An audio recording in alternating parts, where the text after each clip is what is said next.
ஒருத்தர் ரொம்பவும் மகிழ்ச்சியா வந்துகிட்டு இருந்தார். என்ன விஷயம்னு விசாரிச்சேன். நான் தோத்து போயிட்டேன், அதுதான் மனசுக்கு மகிழ்ச்சியா இருக்கு அப்படின்னார். எனக்கு இது ரொம்ப ஆச்சரியமா போச்சு.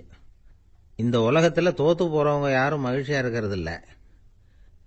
அப்படி இருக்கிறப்ப இவர் இப்படி சொல்றாரே, எங்க தோத்து போனீங்கன்னு கேட்டேன். அதுக்கப்புறம் தான் அவர் விவரமா சொன்னார். என்னோட 5 வயசு குழந்தையோட நான் விளையாடிக்கிட்டு இருந்தேன். அந்த விளையாட்டுல என் குழந்தை ஜெயிச்சு விட்டுது, நான் தோத்து போயிட்டேன் அப்படின்னார் ரொம்ப உற்சாகமா. நான் யோசிச்சு பார்த்தேன். அதாவது நாம சின்ன குழந்தையா இருக்கிறப்போ எந்த விளையாட்டுல கலந்துக்கிட்டாலும் அதுல நாம தான் ஜெயிக்கணும்னு ஒரு வெறி நமக்குள்ள இருக்கும். நம்மளை எதிர்த்து விளையாடுறவர் நல்லவரா கெட்டவரா, பெரியவரா சின்னவரா அப்படிங்கறதெல்லாம் முக்கியம் கிடையாது. அவர் தோத்து போகணும், நாம ஜெயிக்கணும், அதுதான் முக்கியம். எதிரியை சந்தோஷப்படுத்த விளையாடுகிற கலை அப்ப நமக்கு தெரியறதில்ல. வாழ்க்கையில ஒரு பக்குவம் வந்ததுக்கு அப்புறம் வெற்றி பெறணுங்கிற மன அழுத்தம் போயிடுது. போட்டியில ஜெயிக்கணுங்கிறத விட குழந்தைய சந்தோஷப்படுத்தணுங்கிறது முக்கியமா போச்சு. ஜெயிக்கணுங்கிற வெறி ஓடி போட்டுது. ஒரு குழந்தையா இருந்தப்போ நம்ம வளர்ச்சிக்கு உதவிய வெறி பெரியவனானதுக்கு பிறகு நமக்கு எதிரியா மாறுது. அதை சரியான சமயத்துல நாம புரிஞ்சுக்கிட்டோம்னா போதும், நாம பொழைச்சிக்கலாம். ஒவ்வொரு மனுஷனுமே வாழ்க்கையோட அடுத்த கட்ட வளர்ச்சியில அடி எடுத்து வைக்கிற நேரத்துல தன்கிட்ட இருந்து ஏதோ ஒரு குணத்தை அல்லது தன் குணம் இருந்த ஏதோ ஒரு உறவை நாம இழக்கத்தான் வேண்டி இருக்குது. ஒரு கட்டம் வரைக்கும் உதவியா இருந்த குணம் அடுத்த கட்டத்துக்கு தடையா கூட மாறிடலாம். இந்த பரிமாண மாற்றத்துக்கு உள்ளாகிற ஒவ்வொருத்தரும் பிரத்யட்சமா இதை உணர்றாங்க. ஆனா பல பேர் எப்படின்னா, பழச திறந்துட்டு புதிய கொள்கைகளை உருவாக்கிக்கிறதுக்கு இஷ்டம் இல்லாம இருந்துடுறாங்க, அல்லது அப்படி செய்ய முடியாம தவிக்கிறாங்க. இதையெல்லாம் மீறி அந்த பழச திறந்துட்டா அதை இழந்ததால உண்டாகிற மன அழுத்தம் சில காலத்துக்கு வருத்திக்கிட்டு தான் இருக்கும், வேற வழி இல்லை. ஆரோக்கியமான ஒரு முன்னேற்றத்துக்காக அந்த மன அழுத்தத்தை தாங்கிக்கத்தான் வேணும் அப்படிங்கிறாரு அந்த உலக புகழ்பெற்ற மேதை ஒருத்தர், இந்த ஸ்காட் பெக் அப்படிங்கிறவர். பிறந்த நாள் முதல் இதுதான் சரி அப்படின்னு கற்பிக்கப்பட்டு வந்த ஒவ்வொரு தத்துவத்தையும் தங்களுடைய வளர்ச்சிக்கு தகுந்த மாதிரி மாற்றி அர்த்தப்படுத்தி கொள்ள முடியாமல் வாழ்க்கை சூழல்ல அப்படியே அரைப்பட்டு தூளாகிறவர்கள் தான் ரொம்ப தவிக்கிறாங்களாம். இதுதான் அவருடைய கருத்து. பெரும்பாலும் மனிதர்களுடைய நடுத்தர வயசுல, அதாவது 30 தாண்டுகிற சமயத்துல தான் இந்த தவிப்பு உண்டாவதுதான். இததான் மேற்கத்திய நாடுகள்ல அடிக்கடி மிட் லைஃப் கிரைசிஸ் அப்படின்னு சொல்றாங்க. அப்பப்போ பழசையெல்லாம் தொலைச்சு விட்டு புதுசு புதுசா பிறக்கிறதுக்கு கத்துக்கணும். ஒவ்வொரு நிமிஷத்தையும் அந்த நிமிஷத்துக்கு ஏற்ற சித்தாந்தம் கொண்டவர்களாக சந்திப்போம் அப்படிங்கிறார் அந்த உளவியல் நிபுணர். இப்படி பழகிக்கிட்டா வாழ்க்கை இன்பமயம், இல்லைன்னா தவிப்பு மயம்தான். பழச தொலைக்க முடியாதவர்கள்ல எத்தனையோ பேர் உண்டு, எத்தனையோ ரகம் உண்டு. அதுல வேடிக்கையான நண்பர்களும் உண்டு. ஒருத்தர் நண்பர் வீட்டுக்கு போனார். அவரு ஏதோ இனிப்பு பலகாரம் கொடுத்து சாப்பிட சொல்லியிருக்கிறாங்க அவங்க வீட்டுல. இவர் சாப்பிட்டு பார்த்துட்டு சொன்னாராம், சார் 6 மாசத்துக்கு முன்னாடி ஒரு தடவை இங்க வந்தேன், அப்போ ஒரு இனிப்பு பலகாரம் கொடுத்தீங்க, அது இதை விட நல்லா இருந்தது சார் அப்படின்னாராம். அப்ப செஞ்ச அதே இனிப்பு பலகாரம் தான் சார் இதுவும் அப்படின்னாராம் அவர். ஒரு பல்கலைக்கழகம், அங்க ஒரு இலக்கிய பேராசிரியர், அவர் பாடம் நடத்திட்டு இருந்தார். ராபர்ட் பிரௌனிங் எழுதிய கவிதைகளை பத்தி சொல்லிட்டு இருக்கிறார். மாணவர்களும் ரொம்ப அக்கறையா அதை கேட்டுக்கிட்டு இருக்கிறாங்க. ஒரு குறிப்பிட்ட கவிதையை பத்தி சொல்லும் பொழுது அந்த பேராசிரியருக்கே ஒரு சந்தேகம். அதாவது அந்த கவிதையின் சரியான அர்த்தம் என்னங்கிறதுல சந்தேகம். பேராசிரியர் யோசனை பண்ணார். அந்த கவிதையை முழுசா புரிஞ்சுக்க முடியல. அதனால மாணவர்களை பார்த்து சொன்னார், மாணவர்களே, ஒரு நாள் பொறுத்துங்க, இந்த கவிதையை எழுதின கவிஞர் எங்க வீட்டுக்கு பக்கத்துல தான் இருக்கிறாரு. இன்னைக்கு சாயந்தரம் நான் அவரை நேரிலேயே போய் பாக்குறேன், பார்த்து இதுக்கு என்னங்க அர்த்தம்னு கேட்டுட்டு வந்துடுறேன், அதுக்கப்புறம் உங்ககிட்ட சொல்றேன் அப்படின்னாராம். அன்னைக்கு சாயந்தரமே அந்த பேராசிரியர் கவிஞரை தேடிக்கிட்டு போயிட்டார். கவிஞர் அவங்க வீட்டுல அவர் பாட்டு உட்காந்துருந்தாராம். இவரு போய் அவர் முன்னாடி உட்கார்ந்தார். அப்புறம் கேட்டார், ஐயா, அந்த கவிதையின் முழு பொருள் என்னன்னு தெரிஞ்சுட்டு போறதுக்காக வந்திருக்கிறேன் அப்படின்னாராம். எந்த கவிதை அப்படின்னாராம் அவரு. இவர் அந்த கவிதையை சொல்லியிருக்கார். கவிஞர் கொஞ்சம் யோசனை பண்ணிவிட்டு அப்புறம் சொன்னாராம், பேராசிரியரே, நீங்க கொஞ்சம் தாமதமா வந்துட்டீங்கன்னாராம். இவருக்கு ஒன்றும் புரியல. நீங்க என்ன சொல்றீங்க, நான் தாமதமா வந்துட்டேன்னா? நீங்க தான் உயிரோட இருக்கிறீங்களே, அப்படி இருக்கும்பொழுது நான் தாமதமா வந்துட்டேன்னா அது எப்படி அப்படின்னு இவர் குழம்பி இருக்கிறார். இப்ப கவிஞர் சொன்னாராம், ஐயா, நான் உயிரோட இருக்கிறேன்னா இல்லையாங்கிறது முக்கியம் இல்லை. நான் அந்த கவிதை வரிகளை எழுதினப்போ 2 பேருக்கு அதோட அர்த்தம் தெரிஞ்சிருந்தது. இப்போ ஒரே ஒருத்தருக்கு தான் அதோட அர்த்தம் தெரியும் அப்படின்னாராம். பேராசிரியர் யோசனை பண்ணியிருக்கார். அப்படின்னா அந்த ஒருத்தர் கவிஞர் ராபர்ட் ப்ரௌனிங்கை தவிர வேற யாரா இருக்க முடியும்? இவர் தான் அப்படிங்கிறத அவர் மனசுல நினைச்சுக்கிட்டார். அதனால சொன்னார், ஐயா நான் தாமதமா வரல, அந்த கவிதையின் பொருள் என்ன அது சொல்லுங்கன்னார். பேராசிரியரே, நான் சொல்றது உங்களுக்கு புரியலன்னு நினைக்கிறேன். நான் இந்த வரிகள் எழுதினப்போ 2 பேருக்கு அதோட அர்த்தம் தெரிஞ்சிருந்தது. அந்த 2 பேர் யாருன்னா, ஒருத்தர் ராபர்ட் ப்ரௌனிங், அதாவது நான், இன்னொருத்தர் கடவுள். இப்போ அது கடவுளுக்கு மட்டும்தான் தெரியும். நானே இதை பத்தி பல தடவை யோசனை பண்ணி பார்த்தேன். இது ரொம்ப அழகானது, ஆனாலும் ரொம்ப வழுக்கலானது. அதை பிடிச்சிட்டோம்னு நினைச்சிட்டு இருக்கும் பொழுதே காத்து மாதிரி அது உங்ககிட்ட இருந்து ஓடி போயிடுது. எனக்கு ரொம்பவும் வருத்தமா தான் இருக்குது. நிச்சயமா நான் தான் இந்த வரிகளை எழுதியிருக்கிறேன். அதுல அர்த்தம் இருக்குங்கிறது எனக்கு தெரியும், அதை நான் உணர்றேன். ஆனா நீங்க என்ன மன்னிக்கணும். எனக்கே கூட அதை என்னால விளக்க முடியல. அப்படி இருக்கும்பொழுது உங்களுக்கு எப்படி அதை நான் விளக்க முடியும் அப்படின்னு அந்த கவிஞர். அனுபவிக்கப்படக்கூடிய எல்லாமே விளக்கப்படக்கூடிய ஒன்றல்ல, விளக்கப்படும் எல்லாமே அனுபவிக்கப்படக்கூடிய ஒன்றல்ல அப்படிங்கிறது ஞானிகளுடைய கருத்து. அதுக்காக தான் அந்த சம்பவம். வாழ்க்கையில நீங்கள் தொடர்ந்து ஆய்வு செய்து கொண்டே இருக்கக்கூடிய விளக்கங்களை ஒருபோதும் அடைய முடியாத பரிமாணங்கள் இருக்கிறதுனாலதான் அது அலுப்பு தட்டாம இருக்குது. உங்களால நிறைய அனுபவிக்க முடியும், இருந்தாலும் நீங்கள் அனுபவித்து அறிந்த விஷயங்கள் கூட வார்த்தைகளால விளக்கப்பட முடிவதில்லை அப்படிங்கிறது பெரியோர் சிந்தனை. இதெல்லாம் ஒரு பக்கம் இருக்கட்டும். நமக்கு தெரிஞ்ச பேராசிரியர் ஒருத்தர் 1 மணி நேரம் ரொம்ப விவரமா வகுப்பு எடுத்தார். கடைசியா சொன்னார், மாணவர்களே, ரொம்பவும் எளிமையா விளக்கமா எல்லா விவரமும் சொல்லியிருக்கிறேன். அதனால இதுல உங்களுக்கு சந்தேகம் வர்றதுக்கு வாய்ப்பே இல்லை. இருந்தாலும் கேட்க வேண்டிய கடமை கேட்கிறேன். இது வரைக்கும் நடத்தினதுல யாருக்காவது ஏதாவது சந்தேகம் உண்டா அப்படின்னு கேட்டாராம்.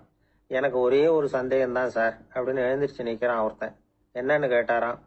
இது வரைக்கும் நீங்க என்ன பாடம் சார் நடத்துனீங்க அப்படின்னு அவன். ஒரு மனிதர், அவர் யாருக்கிட்டே தொலைபேசியில பேசிட்டு இருக்கிறார். கொஞ்சம் தூரத்துல நாம நிக்கிறோம். எட்டத்துல இருந்துகிட்டு அவரை கவனிக்கிறோம். அவர் போன்ல பேசுறத, அவர் பேசுகிற வார்த்தைகள் என்ன அப்படிங்கறது நம்ம காதுல விழல. ஆனாலும் அவர் பேசிக்கிட்டு இருக்கிறது நல்ல செய்தியா கெட்ட செய்தியா அப்படிங்கறத நம்மால யூகிக்க முடியும். மகிழ்ச்சியான செய்தியை பேசும்போது முகம் மலருது, புன்னகை பூக்குது. இதுல ஒண்ணு நீங்க கவனிக்கணும். தொலைபேசியில நாம பேசுறப்போ நம்மோட பேசுறவர் எதிரில் இல்ல. அவர் தொலைபேசி வழியா நம்ம குரலை மட்டும்தான் கேட்க போறார். நம்ம முகத்தை அவர் பார்க்க போறது இல்ல. அப்படி இருந்தும் அப்ப நம்ம முகம் ஏன் மலரணும் அப்படின்னா, இதுதான் உடல் மொழி, பாடி லாங்குவேஜ் அப்படின்னு சொல்றாங்க. நம்ம அறியாமலேயே நம்ம உடம்பு செய்திகளை தெரிவிக்குது பாருங்க, அதுதான் உடல் மொழி. ஒரு மனிதர் தொலைபேசியில பேசிக்கிட்டு இருக்கிறத நீங்க தூரத்துல இருந்து கவனிச்சுக்கிட்டே, அவர் நண்பரோட பேசுறாரா, மனைவியோட பேசுறாரா, குழந்தையோட பேசுறாரா, இல்ல மேல் அதிகாரி கிட்ட பேசுறாரா, அல்லது அவருக்கு கீழே பணிபுரிகிறவர்கள் கிட்ட பேசுறாரா அப்படிங்கறத கண்டுபிடிக்கலாம். அதுக்கு காரணம் அவருடைய உடல் மொழி. இந்த உடல் மொழி கூட நம்ம வாழ்க்கையின் முன்னேற்றத்துக்கு பயன்படும். இத பத்தி எல்லாம் கூட சில நிபுணர்கள் ஆராய்ச்சி பண்ணி பார்த்திருக்கிறாங்க. அவங்க சில விவரங்களை சொல்றாங்க. குறிப்பா ஒருத்தர் தன்னுடைய நாற்காலியில கிட்டத்தட்ட படுத்துக்காத குறையா உட்கார்ந்துருக்கிறாருன்னு வச்சுக்கோங்க. எதிர இருக்கிறவர் பேசுறது அவருக்கு பிடிக்கலன்னு அர்த்தமா. தலையை சொரிஞ்சுக்கிறது, வேற வேற திசைகள்ல பாக்குறது, கொட்டாவி விடுறது, கால்களை மாத்தி போட்டு உட்கார்றது, களைப்பா கை விரல்களை அப்படியே பின்னிக்கிறது, அடிக்கடி கடிகாரத்தை பாக்குறது, இப்படிலாம் ஒருத்தர் பண்ணிட்டு இருக்கிறாருன்னா நாம கூடிய சீக்கிரம் அந்த இடத்த விட்டு எழுந்திரிச்சு வந்துடுறது நல்லது. ஏன்னா இதெல்லாம் அவருடைய சலிப்பு, சோர்வு, ஆர்வமின்மை, இதுக்கு அடையாளங்கள். நம்முடைய பேச்சு அவரை சலிப்படைய வச்சுட்டதுன்னு அர்த்தம். அவர் ரொம்பவும் சோர்ந்து போயிட்டாருன்னு பொருள். நம்முடைய பேச்சில் அவருக்கு ஆர்வம் இல்லைன்னு அர்த்தம். அதே நேரத்துல நாற்காலியின் நுனியில அமர்ந்து உடலை முன்னுக்கு நகர்த்தி எதிர இருக்கிறவரின் கண்களை பார்த்துக்கிட்டே பேசினாலும் சரி, அல்லது பேச்சை கேட்டாலும் சரி, உங்க பேர்ல மற்றவங்களுக்கு உள்ள பிடிப்பு அதிகரிக்கும். நாம எப்படிப்பட்டவர்ங்கிறத நம்ம உடம்பும் நடை உடை பாவனையும் அடுத்தவங்களுக்கு காட்டி கொடுத்துரும். உங்க உடம்பு, உங்க பார்வை, நடை, உட்கார்ற விதம், இதை வச்சுக்கிட்டே நீங்க பொறுப்புள்ளவரா, முரடரா, அலட்சியமானவரா, மரியாதை தெரிஞ்சவரா, அடக்கமானவரா, நம்பிக்கைக்கு உரியவரா, நாணயம் இல்லாதவரா, பயந்தவரா, திறமசாலியா, அப்பாவியா அப்படிங்கறதெல்லாம் கண்டுபிடிச்சிடலாம். அதனால இந்த உடல் மொழியை புரிஞ்சுக்கிட்டு நம்மளை கொஞ்சம் சரிப்படுத்திக்கிட்டோம்னா வாழ்க்கையில சுலபமா பல காரியங்களை சாதிக்க முடியும். ஒரு மனநல மருத்துவமனை, அங்க ஒருத்தர் ஒரு நாற்காலியில உட்காந்துக்கிட்டு கார் ஓட்டுறது மாதிரி அப்படி பாவனை பண்ணிட்டு இருந்தார். ஸ்டியரிங்கை திருப்புறது மாதிரி, பின்னாடி வர்ற வண்டியை நிக்க சொல்றது மாதிரி, அப்புறம் இவர் ஒதுங்கிக்கிட்டு அவருக்கு வழி விடுறது மாதிரி இப்படிலாம் சேட்டைகள் பண்ணிட்டு இருந்தார் மனநல மருத்துவமனையில. இத பார்த்துக்கிட்டு இருந்த ஒருத்தர் பக்கத்துல இருந்த இன்னொருத்தர்கிட்ட கேட்டார், இவர் ஏன் இப்படி பண்றாரு, இவருக்கு ஏன் அப்படி வந்தது நிலைமை அப்படின்னு சொல்லி அவர் விசாரிச்சார். அப்ப அவர் விவரம் சொன்னார். வேற ஒண்ணும் இல்லைங்க, இவருக்கு கார் ஓட்டணும்னு ஆசை ரொம்ப காலமா, அது நிறைவேறாம போயிட்டுது. அதுக்கப்புறம் அவர் மனநோயாளிய மாறிட்டார். இங்க அழைச்சிட்டு வந்தாங்க. இங்க அழைச்சிட்டு வந்ததுல இருந்து அப்படிதான் பண்ணிட்டு இருக்கிறார். அப்ப கார் ஓட்டுறது மாதிரிலாம் பாவனை பண்ணிட்டு இருப்பார், திருப்புறது மாதிரி பண்ணுவார், பின்னாடி வர்றவங்களுக்கு இடம் விடுவார், இப்படிலாம் செய்யறார் அப்படின்னு விவரம் சொன்னாங்க. நீங்க சொல்லப்படாதா, இப்ப நீங்க கார் ஓட்டல, வெறும் நாற்காலியில தான் உட்கார்ந்து இருக்கிறீங்க அப்படின்னு நீங்க சொல்லப்படாதா அவருக்கு அப்படின்னு கேட்டாங்க. அது முடியாதுங்க, ஏன்னா அந்த காரை கழுவுறதுக்காக அவர் தினமும் எனக்கு 10 ரூபா கொடுத்துட்டு இருக்கிறார் அப்படின்னாராம் அங்க வேலை செஞ்சுக்கிட்டு இருந்த ஒருத்தர். அதனால வாழ்க்கையில நாம இந்த உடல் மொழியை புரிஞ்சுக்கணும். உடல் மொழிங்கிறது இப்ப ஆரம்பத்துல சொன்னது மாதிரி அந்த தொலைபேசியில பேசுறவங்கள தூரத்துல இருந்து பார்த்தாவே அவர் யாருகிட்ட பேசுறாரு என்ன பேசுறாருன்னு தெரியும். நம்ம முகத்தை நல்லா வச்சுக்கணும். உடல் மொழிய நம்ம புரிஞ்சுக்கிட்டு பயன்படுத்த ஆரம்பிச்சோம்னா எந்த முயற்சி பண்ணினாலும் அதுல வெற்றி நிற்கும். ஒரு வயசான அம்மா தெரு வழியா போயிட்டு இருந்தாங்க. அவங்க கையில என்னத்தையோ வச்சுக்கிட்டு அதை அடிக்கடி பார்த்துக்கிட்டே இருந்தாங்க. ஒருத்தன் மெதுவா அவங்க கிட்ட போய் கையில இருக்கிறது என்ன அப்படின்னு எட்டி பார்த்தா அவங்க கையில 4 பல்லு இருந்துதான். இவன் ஆச்சரியமா அந்த அம்மாவை பார்த்தான். ஏம்மா, உனக்கு என்ன பைத்தியமா, ஏது இந்த பல்லு, இதை என்னத்துக்காக கையில வச்சுக்கிட்டு அலைஞ்சிக்கிட்டு இருக்கிற அப்படின்னு கேட்டிருக்கான். அதுக்கு அந்த அம்மா விவரம் சொல்ல ஆரம்பிச்சாங்களாம். இதை பாருப்பா, எனக்கு ஒரு மகன் இருந்தான், அவனை ரொம்ப செல்லமா வளர்த்தேன். அவனை தரையிலேயே நடக்க விடுறதில்ல, எப்பவும் தூக்கி வச்சுக்கிட்டு இருப்பேன். அவன் நல்லா பெரியவனாகி பள்ளிக்கூடம் போறப்ப கூட அவன் புஸ்தக மூட்டையை நான் தான் சுமந்துக்கிட்டு போவேன். பார்க்குறவங்க கூட கேலி பண்ணுவாங்க, ஏம்மா படிக்க போகிறது நீயா உன் பிள்ளையான்னு கேட்பாங்க. அவன் இன்னைக்கு எவ்வளவோ பெரிய மனுஷன் ஆயிட்டான், வெளிநாட்டில் பெரிய உத்தியோகத்தில் இருக்கான். சமீபத்தில் இங்கே வந்துட்டு போனான். ஒரு நாள் ஏதோ கோபத்தில் என்ன அரைஞ்சுட்டான். அப்போ இந்த 4 பல்லும் கீழே விழுந்துட்டுது. இன்னமும் கூட விழுந்திருக்கும், ஆனால் பல்லு தான் இல்லை. என் புள்ள அரைஞ்சதுனால விழுந்த பல்லு இல்லையா அது, அதனால இதை எப்பவும் என் கையிலேயே வச்சுக்கிட்டு ஆசையோடு பார்த்துக்கிட்டு இருக்கிறேன். அவன் தான் வெளிநாட்டுக்கு போட்டான், அவனை பார்க்க முடியாத ஏக்கத்தை நான் இந்த பல்லை பார்த்து போக்கிக்கிறேன் அப்படின்னு நாங்களாம் அந்த அம்மா. இந்த கதை எதுக்காகன்னா, தாய் அன்பு அப்படிங்கிறது எப்படிப்பட்டதுங்கிறத புரிஞ்சுக்கிறதுக்காக. கல்யாணம் ஆனதுக்கு அப்புறம் தாயை மறந்து விடுறவங்க எத்தனை பேர் இந்த உலகத்தில், அவங்க காதில் விழணுங்கிறதுக்காக தான் இந்த தகவல். ஆனால் ஒரு விஷயம் மட்டும் நல்லா புரிஞ்சுக்கணும், தாயை மதிக்க தெரிஞ்சவங்க தான் இன்னைக்கு வாழ்க்கையில் எல்லா விதத்துலேயும் முன்னுக்கு வந்திருக்கிறாங்க. வேணும்னா விசாரித்து பார்த்துக்குங்க. இன்னொரு அம்மா இருந்தாங்க. அவங்க தினமும் ஒரு கோயிலுக்கு வருவாங்க. சாமியை பார்த்து, கடவுளே நான் இறந்து போனால் நரகத்துக்கு போகணும் அப்படின்னு வேண்டிக்குவாங்களாம். எல்லாரும் சொர்க்கத்துக்கு போகணும்னு தானே கடவுள்கிட்ட வேண்டிக்குவாங்க. இந்த அம்மா தினம் நான் நரகத்துக்கு போகணும் அப்படின்னு வேண்டிக்கிறாங்க. அங்கேருந்து அர்ச்சகருக்கு இது சந்தேகம். ஒரு நாள் அதை நேரடியாகவே அவங்ககிட்ட கேட்டுவிட்டார். அதுக்கு அந்த அம்மா பதில் சொன்னாங்களாம், ஐயா, எனக்கு கல்யாணம் ஆகி ரொம்ப நாள் வரைக்கும் குழந்தை பாக்கியம் இல்லாமல் இருந்தது. கோயில் குளம் எல்லாம் சுற்றி வந்தேன். ரொம்ப நாள் கழித்து ஒரு குழந்தை பிறந்தது, ஆண் குழந்தை. அவனை நான் ரொம்ப செல்லம் கொடுத்து வளர்த்தேன். அதோட விளைவு என்ன ஆச்சுன்னா, அவன் ரொம்ப மோசமாக ஆயிட்டான். கெட்ட பழக்க வழக்கம்லாம் கற்றுக்கிட்டான். அவன் இறந்து போனால் நிச்சயம் அவனுக்கு நரகம்தான் கிடைக்கும். அந்த அளவுக்கு கெட்டவன் அவன். அப்படிப்பட்ட காரியங்கள்லாம் பண்ணிகிட்டு இருக்கான், எனக்கு தெரியும். இவனுக்காக நரகத்தில் கூட யாரும் தயவு காட்ட மாட்டாங்க, தாட்சண்யம் காட்ட மாட்டாங்க. அதனால் இவனுக்கு முந்தி நான் இறந்து நரகத்துக்கு போயிட்டா அங்கே இவனை கவனிச்சிக்கலாமே, இவனுக்கு பணிவிடை செய்யலாமேன்னு பார்க்குறேன் அப்படின்னு நாங்களாம். அதனால தான் நான் நரகத்துக்கு போகணும்னு தினம் ஆண்டவனை வேண்டிகிட்டு இருக்கிறேன் அப்படின்னு கண்கலங்கி அந்த அம்மா சொன்னாங்களாம். அதுதான் தாய் உள்ளம்ங்கிறது. தாயின் பெருமையை சரியாக உணர்ந்துட்டா அவங்களுக்கு எப்பவும் எந்த கஷ்டமும் வராது.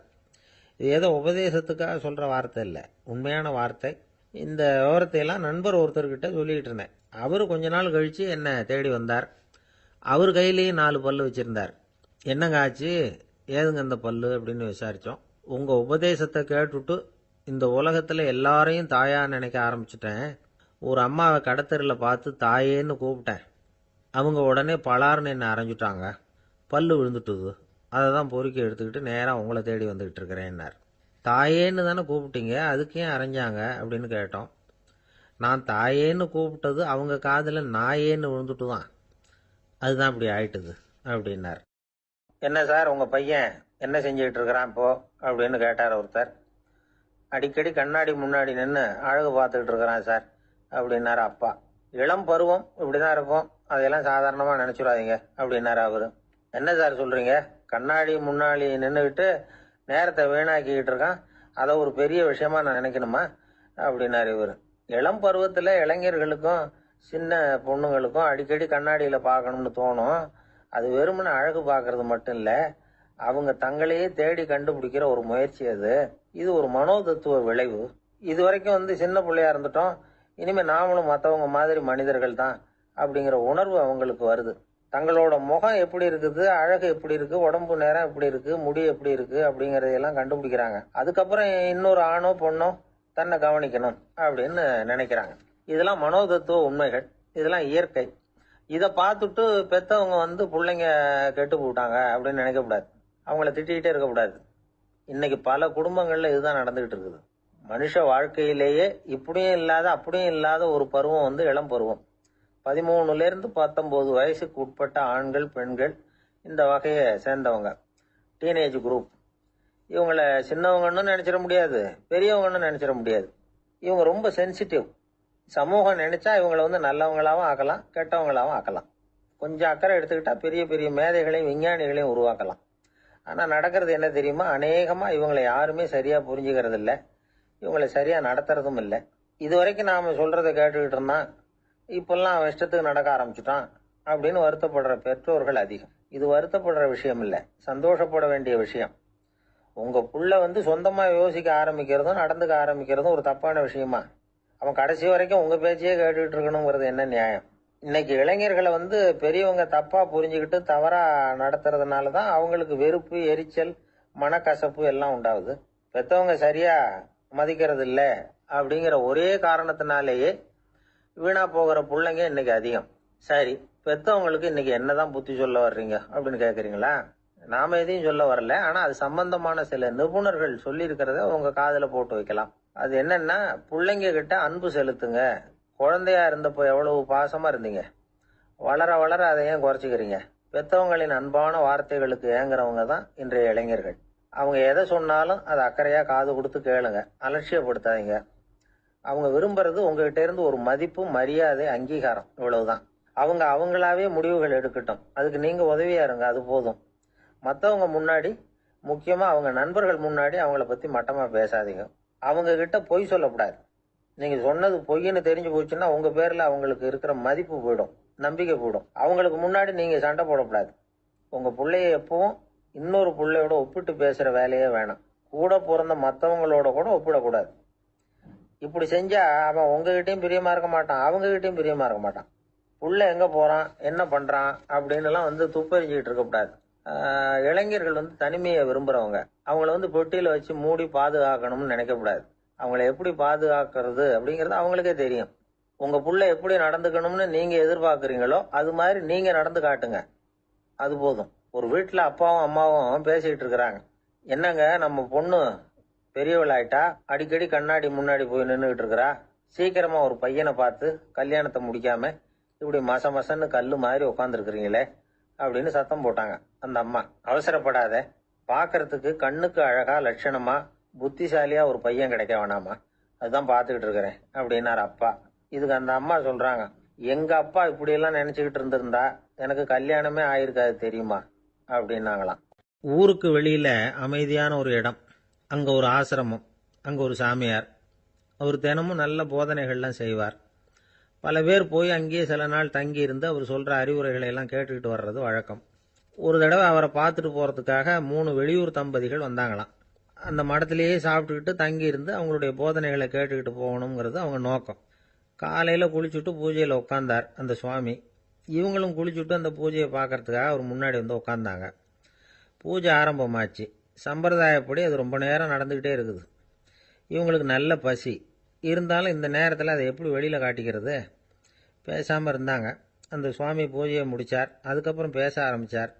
பேச்சு அருமையாக தான் இருந்தது, அமிர்தமாக தான் இருந்தது. இருந்தாலும் இவங்களுக்கு இருக்கிற வயிற்று பசி அது சரியாக கவனிக்க விடலை. அந்த சுவாமியே இதை கவனிச்சதா தெரியல. இவங்களுக்கு மனசுக்குள்ள ஒரு எண்ணம், உள்ள சாப்பாடு தயாராகிட்டு இருக்கும் போல இருக்கு, இந்த பேச்சு முடிஞ்சது நம்மளை உள்ள அழைச்சிட்டு போய் சாப்பாடு போடுவாங்கன்னு நினைக்கிறோம் அப்படின்னு இவங்களாம் நினச்சிக்கிட்டாங்க. ஆனால் சுவாமி இதை பற்றி எதுவுமே பேசலை, கண்டுக்கல. ஒரு அம்மாவால் அதுக்கு மேலே சும்மா இருக்க முடியுமா? முடியல. சாப்பாட்டை கவனிக்கலாமா அப்படின்னு சொல்லி மெதுவாக ஆரம்பித்தாங்க. ஓ கவனிக்கலாமே அப்படின்னு உள்ளே அழைச்சிட்டு போனார் சுவாமி. இவங்க ரொம்ப அவசரமாக எழுந்திருச்சு உள்ளே ஓடினாங்க. அங்கே ஒரு மேஜை மேலே ஒரு கிண்ணம் மூடி இருந்தது. ஓ இதுதான் சாப்பாட்டு மேஜை போல இருக்கு, இங்கே சாப்பாடு வந்துடும் அப்படின்னு நினச்சாங்க. உடனே போய் சுற்றி உட்காந்துக்கிட்டாங்க. சுவாமி அந்த கிண்ணத்தை எடுத்து அந்த அம்மா கிட்ட கொடுத்தார். அவங்க அதை வாங்கி மூடியை திறந்து பார்க்குறாங்க. உள்ளே ஒரு சாவி இருக்குது. ஓ சரிதான், இது சமையலறை சாவி போல இருக்கு, அங்கே போய் அதை திறந்து சாப்பாட்டை நாமே எடுத்துக்கிட்டு வந்து இங்கே வச்சுக்கிட்டு சாப்பிடணும் போல இருக்கு அப்படின்னு நினச்சாங்க. சாவி இருக்கு இல்லையா, வாங்க பூட்டு நிறையா காட்டுறேன் அப்படின்னு சுவாமி அவங்கள அழைச்சிட்டு போனார், காட்டினார். இவங்க அந்த அறையை ரொம்ப ஆவலோடு திறந்தாங்க. உள்ளே பார்த்தா அங்கே அரிசி, பருப்பு, விதவிதமான காய்கறி எல்லாம் இருக்குது. சமையலுக்கு வேண்டிய மிளகாய், எண்ணெய், பால், தயிர், நெய் இப்படி எல்லாமே இருக்குது. அடுப்பு, விறகு, நெருப்பு போட்டி அது கூட அங்கே இருக்குது. சாப்பாடு தயாராக இருக்கும்னு நினச்சிக்கிட்டு போனால் இப்படி இருக்குதே அப்படின்னு சொல்லி அதை பார்த்ததும் ரொம்ப சோர்ந்து போட்டாங்க அவங்க. சுவாமி என்ன இது சாப்பாடு இல்லையா அப்படின்னாங்க. அதுதான் சாப்பாட்டுக்கு வேண்டிய எல்லாம் இங்கே இருக்குதே, அடுப்பு மூட்டி நீங்கள் தான் அவங்கவுங்க ருசிக்கு தகுந்த மாதிரி சமைச்சிக்கணும், இந்த சன்னியாசிக்கு எப்படி சமைக்க தெரியும் அப்படின்னு கேட்டார் சுவாமி.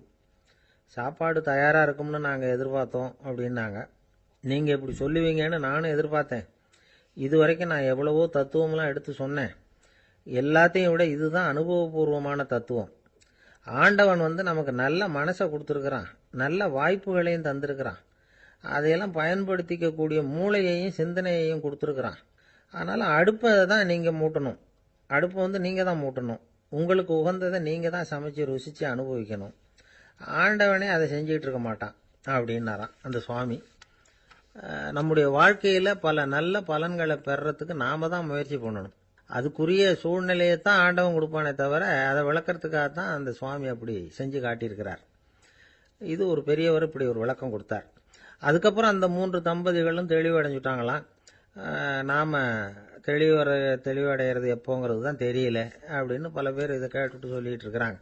இந்த கதையை நம்முடைய நண்பர் ஒருத்தர்கிட்ட சொன்னேன். அந்த நண்பர் ரொம்ப சந்தோஷப்பட்டார். நீங்கள் சொல்கிறது கரெக்டு சார், ஆனால் நான் அதை விட ஒரு படி மேலே சார். எனக்கெல்லாம் அரிசி பருப்பு இருக்கிற ரூம் எதுன்னு கையை காட்டிட்டா போதும், உடனே கிண்ணத்துலேருந்து சாவியை எடுத்து கொடுக்கணுங்கிற அவசியம்லாம் இல்லை எனக்கு. அப்புறம் எப்படி ரூமை திறந்துருவீங்க அப்படின்னு கேட்டேன். பூட்டை உடைச்சி திறந்துருவேன், அதுதான் எனக்கு பழக்கம் அப்படிங்கிறார். அவருடைய சீடர்கள் கொஞ்சம் பேர் ஒரு பாதை வழியா நடந்து போயிட்டு இருக்கிறாங்க. வழியில ஒரு ஆறு, அதை கடக்க வேண்டியிருந்தது. ரொம்ப ஆழம் கிடையாது, அதனால எல்லாரும் இறங்கி நடக்க ஆரம்பிச்சாங்க. அப்போ அந்த குரு சொன்னாராம், ஞானம் பெற்றவன் ஆற்றை கடக்கும் போது அவனுடைய கால்கள் ஒருபோதும் நனையாது அப்படின்னாராம். இதை கேட்டது சீடர்களுக்கு ஒன்றும் புரியல. அவங்க எல்லாரும் குழம்பி போயிட்டாங்க. ஞானம் பெற்றவர்கள் காலு தண்ணீர்ல நனையாதுன்னு சொல்றாரே நம்ம குரு, ஆனா இவரு கால் இப்போ தண்ணீர்ல நனையுதே அப்படின்னா இவருக்கு இன்னும் ஞானம் கிடைக்கலன்னு அர்த்தமா? இப்படிலாம் யோசிக்க ஆரம்பிச்சிட்டாங்க. ஒரு சீடன் மெதுவா கேட்டுட்டான், சுவாமி ஞானியின் பாதங்கள் ஒருபோதும் நனையாது அப்படின்னு சொல்றீங்க, ஆனா உங்களுடைய பாதங்கள் நனைஞ்சிருக்குதே அப்படின்னா. முட்டாளே, நனைஞ்சிருக்கிற பாதங்கள் என்னுடையது இல்லைன்னார் குரு. அவரு சொல்றது சரிதான், அதுல ஒன்னும் குழப்பம் இல்லை. அந்த தண்ணீர் அவரை தொட முடியாது. குரு என்ன சொல்றாரு தெரியுமா? எதுவும் என்ன தொட முடியாது, ஏன்னா நான் இல்லை அப்படிங்கிறார். நானே இல்லைங்கிறப்போ எதுவும் என்ன தொட முடியாது. இந்த கால் என்னுடையதுங்கிற நினைப்பு இருந்தா தானே தண்ணீர் அதை தொடர்றது எனக்கு தெரியும். நீங்க ஒரு குருவோட தொடர்பு கொள்ளுகிற போது ஒன்னு ஞாபகத்துல வச்சுக்கணும், அவர் யாராகவும் இல்லாத ஒருத்தர், அதாவது நோபடி. நீங்க தொடர்பு கொள்றது ஒரு ஸ்தூல பொருளோட அல்ல, ஒரு தோற்றத்தோட மட்டுமே. இதெல்லாம் பெரியவங்க பேசுற பேச்சு. அந்த அளவுக்கு நான்கிற உணர்வே இல்லாம இந்த உலகத்துல நம்மால வாழ முடியுமா? அது நடைமுறை சாத்தியமா? பற்றில்லாமல் வாழணும்னு பல பேர் அறிவுரை சொல்றாங்க. நம்ம லெவல்ல நாம குறைஞ்சபட்சம் பேராசை இல்லாம வாழ கத்துக்கிட்டா போதும். ஒருத்தன் நிலத்தை உழுதுகிட்டு இருந்தான். ஏறுகால ஏதோ தட்டுப்பட்ட மாதிரி தெரிஞ்சது. என்னன்னு பார்த்தான், அழகான சிலை ஒண்ணு கிடைச்சது. நல்ல விலைக்கு இதை விற்க முடியும். அதை அப்படியே மறைச்சு வச்சிருந்து பொழுது சாய்ஞ்ச உடனே யாருக்கும் தெரியாம வீட்டுக்கு கொண்டுட்டு வந்துட்டான். வீட்டுல இருந்த மனைவி மக்கள்லாம் ஆளாளுக்கு ஒரு கற்பனை செய்ய ஆரம்பிச்சுட்டாங்க. இந்த சிலையை வித்து கிடைக்கிற பணத்துல பெருசா வீடு ஒண்ணு கட்டணும் அப்படிங்கிற நினைப்பு மனைவிக்கு, கழுத்து நிறைய நகை பண்ணி போட்டுக்கணுங்கிற கற்பனை மகளுக்கு, ஒரு நல்ல கார் வாங்கி அதுல உட்காந்து ஊர் சுத்தணுங்கிற ஆசை மகனுக்கு. இப்படி வீட்டுல இருந்த ஒவ்வொருத்தரும் ஒவ்வொரு விதமான கற்பனை சந்தோஷத்துல மிதந்துகிட்டு இருக்கிறாங்க. ஆனா அந்த புதையலை எடுத்துக்கிட்டு வந்தானே, அவன் மட்டும் ரொம்ப சோகமா ஒரு மூலையில உட்காந்துருக்கிறான். என்னாச்சு உங்களுக்கு, ஏன் இப்படி என்னத்தையோ பறி கொடுத்த மாதிரி உட்காந்துருக்குறீங்க அப்படின்னு கேட்டாங்க வீட்டுக்காரம்மா. இதுக்கு அவன் மெதுவா தலையை தூக்கி பதில் சொல்றான். அந்த நாள்ல காணாம போனது 18 சிலைகள் அப்படின்னு என்னுடைய பாட்டனார் சொல்லுவார். இன்னும் 17 சிலைகள் எங்க புதைஞ்சு கிடக்குதோ தெரியலையே அப்படின்னு பெருமூச்சு விட்டான். ஐயா, என்னுடைய நூல் வெளியீட்டு விழாவுக்கு அவசியம் நீங்க வரணும் அப்படின்னு கூப்பிட்டார் ஒருத்தர். எப்போ வரணும்னு கேட்டேன். அடுத்த வாரம்னார். சரி, புத்தகம் தயாராகிட்டுதா அப்படின்னு. நாளைக்கு தான் அச்சிக்க கொடுக்க போறேன்னார். என்னங்க இது, புத்தகம் அச்சிடுறதுக்கு முன்னாடியே அழைப்புதழை வந்து அச்சடிச்சு விட்டீங்களே அப்படின்னு கேட்டேன். அதனால என்னங்க, அந்த காலம் மாதிரியா போடலாம், அச்சுக்கலை வந்து எவ்வளவோ முன்னேறியாச்சுங்க. Linotype, monotype, phototype, laser, இப்படி என்னென்னமோ வந்தாச்சு. இன்னைக்கு கொடுத்தா நாளைக்கே புத்தகம் தயார் அப்படின்னார். இப்படி இந்த அளவுக்கு முன்னேறி இருக்கிற இந்த அச்சுக்கலை ஆரம்பத்தில் எப்படி இருந்தது தெரியுமா? அந்த காலத்தில் காகிதம்னா என்னன்னே தெரியாது. அப்படி ஒன்று கண்டுபிடிக்கப்படவே இல்லை. அப்போல்லாம் எதையாவது ஒன்று எழுதணும்னா அதுக்கு ஆட்டு தோலை தான் பயன்படுத்தி இருக்கிறாங்க. கண்ணுக்குட்டி தோல் கூட அதுக்கு உபயோகப்பட்டு தான். ஐரோப்பாவில் இருந்த பாதிரியார்கள் தோலில் எழுதப்பட்ட புத்தகத்தை தயாரிக்கிறதுல ரொம்ப கெட்டிக்காரங்களாம். எகிப்து, அப்புறம் மத்திய தரைக்கடல் ஓரத்தில் உள்ள நாடுகள், இங்கெல்லாம் தோல் தான் எழுது பொருளாக பயன்பட்டு வந்திருக்குது. ஆனால் நம்ம நாட்டில் ஓலைச்சுவடிகளை எழுத்துக்கு பயன்படுத்தி இருக்கிறாங்க. எழுதுறதுக்கு தோலை பயன்படுத்தினவங்க பிறகு பேப்பரைஸ் அப்படிங்கிற கோரை புல்லை வந்து அதுக்கு பயன்படுத்தினாங்களாம். இதெல்லாம் அப்படி கொஞ்சம் கொஞ்சமாக கண்டுபிடிச்சிட்டு வந்திருக்கிறாங்க. அந்த புல்லை வந்து கச்சிதமாக நறுக்க வேண்டியது, நல்லா பதப்படுத்த வேண்டியது, அதுக்கப்புறம் அதில் எழுத வேண்டியது, அவ்வளவுதான். பேப்பருங்கிற சொல்லே இந்த பேப்பைரஸ் அப்படிங்கிறதுலேருந்து வந்தது தான். அதுக்கப்புறம் தான் காகிதம் வந்தது. இதை முதல்ல சீன நாட்டில் தான் கண்டுபிடிச்சாங்க. அது வந்த பிறகு அச்சு எந்திரம் கண்டுபிடிக்க வேண்டிய அவசியம் ஏற்பட்டது. அதை கண்டுபிடிச்சவர் ஜெர்மானிய அறிவியல் அறிஞர் ஜான் கூட்டன்பர்க். அச்சு கலைக்கு அடித்தளம் அமைச்சவர் அவர் தான். ஜெர்மனியில் மெயின்ஸ் அப்படிங்கிற ஊரில் 1399 பிறந்தார். அவரோட மாமன் ஒருத்தர் உலோக வேலையில் வல்லவர். அவர்கிட்ட அந்த வேலையை கற்றுக்கிட்டார். அதோட வைர கற்களை வந்து பட்டை தீட்டுறதுலையும் ரொம்ப தேர்ச்சி பெற்றிருந்தார். இளம் வயசுலேயே சும்மா இருக்க மாட்டாராம். எதை செஞ்சாலும் அதை திறமையாக செய்வாராம். அவர் தான் முதல்ல மர அச்சு எழுத்துக்களை உருவாக்கினார். அது மேலே மை தடவி பிரதிகள் எடுத்தார். அதுக்கப்புறம் உலோக எழுத்துக்கள், முதல்ல காரியம், அப்புறம் இரும்பு, அப்புறம் கலப்பு உலோகம், பிறகு அச்சடிக்கிறதுக்கு எந்திரம் ஒன்றையும் உருவாக்கினார். முதல்ல பைபிள் அச்சடித்தார். 1468 அவர் இறந்து போனார். 16ஆம் நூற்றாண்டில் மேலை நாடுகளில் இருந்து மர எழுத்துக்களை கொண்டுகிட்டு வந்து தமிழ்நாட்டில் கிறிஸ்தவ நூல்களை அச்சிட்டாங்க. அப்போல்லாம் வந்து அச்சகங்கள் வந்து போதிய அளவுக்கு இங்கே இல்லை. அதுக்கு என்ன காரணம்னா, இந்தியர்கள் வந்து அச்சகங்களை நடத்தக்கூடாது அப்படின்னு சட்டம். 1835 வரைக்கும் அந்த சட்டம் வந்து நடைமுறையில் இருந்தது. இந்த நிலைமையில் அங்கேயும் இங்கேயுமா 1-2 அச்சகங்கள் ஆரம்பமாச்சு. 1713 தரங்கம்பாடியில் லூதரன் மிஷன் அச்சகம், அதே ஆண்டில் சென்னையில் எஸ்பிசிகே அச்சகம். இது ரெண்டும் தான் இந்தியாவில் முதல்ல தொடங்கப்பட்ட அச்சகங்கள். ஆட்டுத்தோல்லையும் ஓலைச்சுவடியிலையும் எழுதப்பட்ட எழுத்துக்கள் இன்னைக்கு எங்கேயோ போயிட்டுது. ஆனால் நம்ம ஊரில் எழுத்தாளர்கள் நிலைமை தான் ஒன்றும் சொல்லிக்கிறது மாதிரி இல்லை. நம்ம ஆள் ஒருத்தர் சொன்னார், சார், நான் சொந்தத்தில் ஒரு அச்சாபீஸ் வச்சுருந்தேன், இப்போவும் வச்சுருக்கிறேன். அதனால் என்னுடைய படைப்புகளை புத்தகமாக வெளியிடுறதுல எனக்கு ஒன்றும் கஷ்டம் இல்லை. வருஷத்துக்கு ஒரு புத்தகம் எழுதி வெளியிட்டுருவேன். 15 வருஷமாக இலக்கிய உலகத்துக்கு இப்படி சேவை செஞ்சுக்கிட்டு வர்றேன். ஆனால் இந்த வருஷம்தான் வாசகர்கள் வந்து எனக்கு பாராட்டு விழா நடத்தி இருக்கிறாங்க அப்படின்னார். இந்த வருஷம் அப்படி என்ன விசேஷம் அப்படின்னு கேட்டோம். இந்த வருஷம்தான் நான் எந்த புத்தகம் எழுதி வெளியிடாமல் இருந்தேன், அதுக்காகத்தான் எனக்கு இந்த பாராட்டு விழா அப்படின்னார். ஒருத்தர் மனசுல நிம்மதி இல்லாம உட்கார்ந்துருந்தார். என்ன சார் விஷயம் அப்படின்னு விசாரிச்சேன். அகலக்கால் வச்சுட்டேன், அதுதான் அவதிப்படுறேன்னார். விவரமா சொல்லுங்கன்னு. வீடு கட்டணும்னு ஆரம்பிச்சேன், வேலை பாதியிலேயே நிக்குது, கையில பணம் இல்லை அப்படின்னார். இது மாதிரி ஆசாமிகள் பல பேரை நீங்க பார்த்துருக்கலாம். இவங்கெல்லாம் சுலபமா மன அழுத்தத்துக்கு ஆளாயிடுறாங்க. மன உளைச்சல், அதாவது ஸ்ட்ரெஸ் அப்படின்னு சொல்றோமே, அதுக்கு அடிப்படையான சில காரணங்கள் உண்டு. அதாவது மிகையாக திட்டமிடுதல் அப்படிங்கிறதும் ஒரு முக்கியமான காரணம். நடைமுறை சாத்தியம் என்னங்கிறத மனசுல வச்சுக்கிட்டு எந்த திட்டத்தையும் தீட்டணும், அப்பதான் அது சரியா வரும். ரெண்டாவது காரணம் என்ன தெரியுமா? ஒரே நேரத்துல பல்வேறு செயல்களில் ஈடுபடுறது. தொலைபேசியில பேசிக்கிட்டே கையில் இருக்கிற கடிதத்தை படிச்சுக்கிட்டே எதிரில் உட்காந்துக்கிட்டு இருக்கிறவருக்கும் அப்பப்போ பதில் சொல்லிக்கிட்டு மனசுல பல்வேறு சிந்தனைகளை அப்படியே ஓட விட்டுக்கிட்டு இருக்கிறது, இதுவும் மன அழுத்தத்தை உண்டாக்குது. மூணாவது காரணம், எதிலையும் வெற்றி மட்டும் எதிர்பார்க்கிற ஒருதலை பட்சமான ஆர்வம். நாம தொட்டதெல்லாம் வெற்றியாவே முடியணும் அப்படின்னு எதிர்பார்க்கிறவங்க ஏதாவது ஒண்ணுல தோல்வியை கண்டா தோண்டு போயிடுறாங்க. எப்படியும் முடியலாம்ங்கிற எண்ணம் ஏற்கனவே நமக்குள்ள இருந்துட்டுதுன்னா அந்த அவஸ்தை வராது. அதனால அதுவும் நம்ம வளர்த்து கொள்ள வேண்டிய ஒரு குணம். மன உளைச்சல் ஏற்படுறதுக்கு இன்னொரு காரணம், எதையும் வேகமா செஞ்சுடணும் அப்படிங்கிற துடிப்பு. அந்த துடிப்பே மனசை அழுத்த ஆரம்பிச்சிடும். எந்த ஒரு காரியத்திலையும் தாமதமோ இடையூறோ ஏற்பட்டா அதை பொறுத்துக்கிற மனப்போக்கம் வேணும். அது இல்லாதவங்க அழுத்தத்துக்கு ஆளாயிடுறாங்க. சில பேர் வேலைன்னு எந்த நேரம் பார்த்தாலும் வேலையே கதின்னு கிடப்பாங்க. பொழுதுபோக்குக்கோ உடற்பயிற்சிக்கோ குடும்பத்தில் உள்ளவங்க அல்லது நண்பர்கள் கூட கலந்துரையாடவோ கொஞ்சம் கூட நேரம் ஒதுக்க மாட்டாங்க. இந்த சுபாவம் மன அழுத்தத்தை உண்டு பண்ணும். இதையெல்லாம் புரிஞ்சுக்கிட்டு அதுல இருந்து விடுபடுறது எப்படின்னு யோசிக்கணும். வல்லுநர்கள் இது தொடர்பா சில யோசனைகளை சொல்லி வச்சிருக்கிறாங்க. அது என்னன்னா, வாழ்க்கைங்கிறது பிரச்சனைகளால பின்னப்பட்ட ஒன்று. அது எப்பவுமே முடிவடையாத ஒரு தொடர்கதை அப்படிங்கிறத முதல்ல நாம புரிஞ்சுக்கணும். ஒரே நேரத்துல ஒரு காரியத்துல மட்டுமே நாம கவனம் செலுத்தணும். அடுத்தவங்க காரியத்துல தலையிடக்கூடாது. எதையும் பேச ஆரம்பிக்கிறதுக்கு முன்னாடி நம்மை நாமே கேட்டுக்க வேண்டிய கேள்வி 2. 1, நான் சொல்ல போறது ரொம்ப முக்கியமானதா? 2வது, நான் சொல்றத அவங்க கேட்கறதுக்கு ஆசைப்படுறாங்களா? நான் பேசுறதுக்கு அது சரியான நேரம் தானா? இதை யோசிச்சு பார்த்ததுக்கு அப்புறம் எதையும் பேச ஆரம்பிக்கணும்.